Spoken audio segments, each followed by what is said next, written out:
मतलब गुस्से में एक ऐसी क्या बात है जो आपको पसंद नहीं है?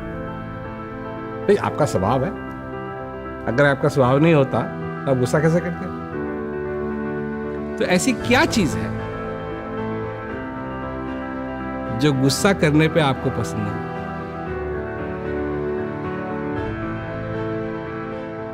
मैं आपसे ये प्रश्न ये इसलिए पूछ रहा हूं क्योंकि ये प्रश्न मैंने अपने आप से पूछा।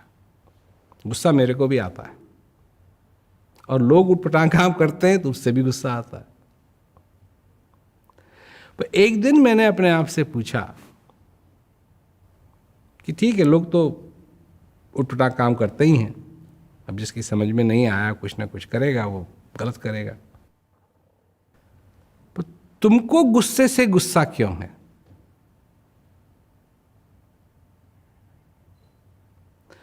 तो समझ में ये आया कि मुझको गुस्से से गुस्सा इसलिए है क्योंकि गुस्सा करने के बाद जैसा मैं महसूस करता हूं वो मुझे पसंद नहीं।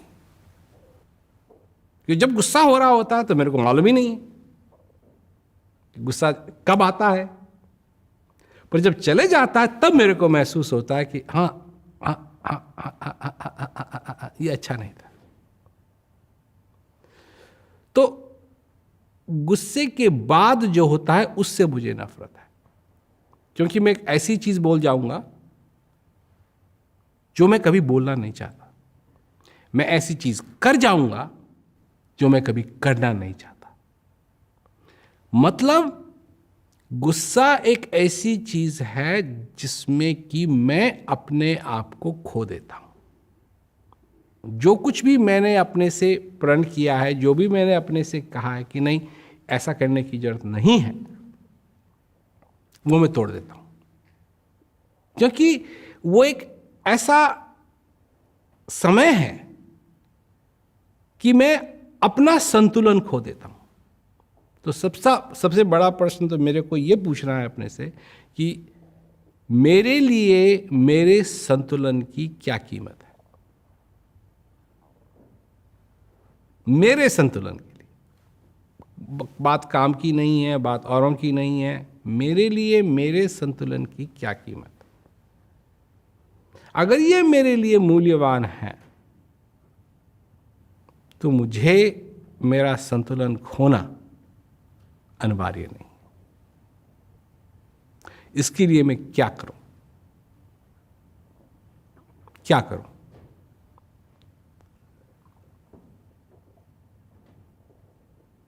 बोलने से पहले गुस्से की हालत में अगर मैं अपने को 2 क्षण भी दूं, 2 सेकंड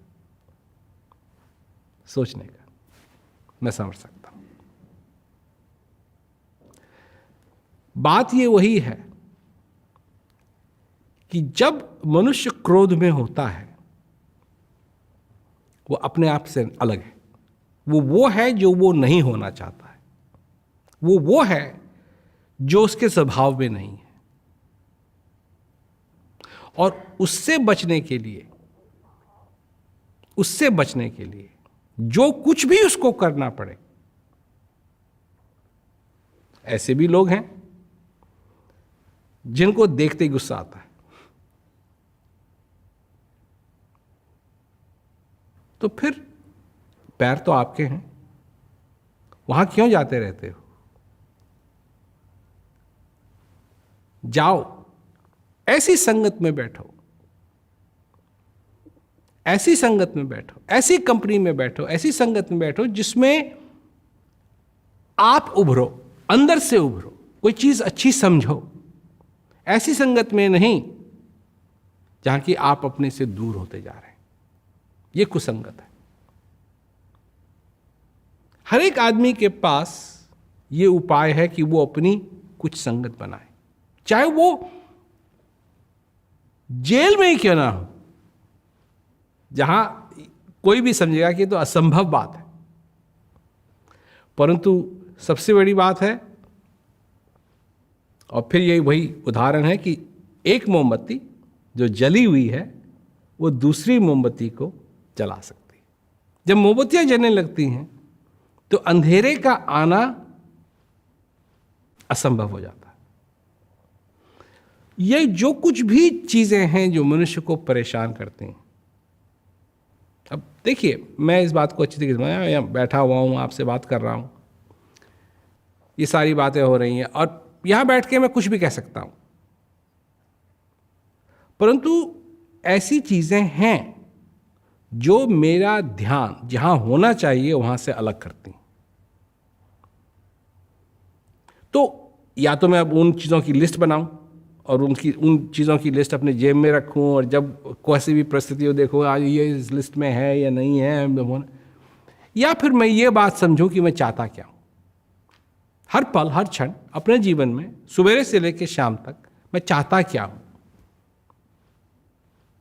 और ये चाहत मेरी एक ऐसी है जो मेरे साथ हमेशा बंधी रही।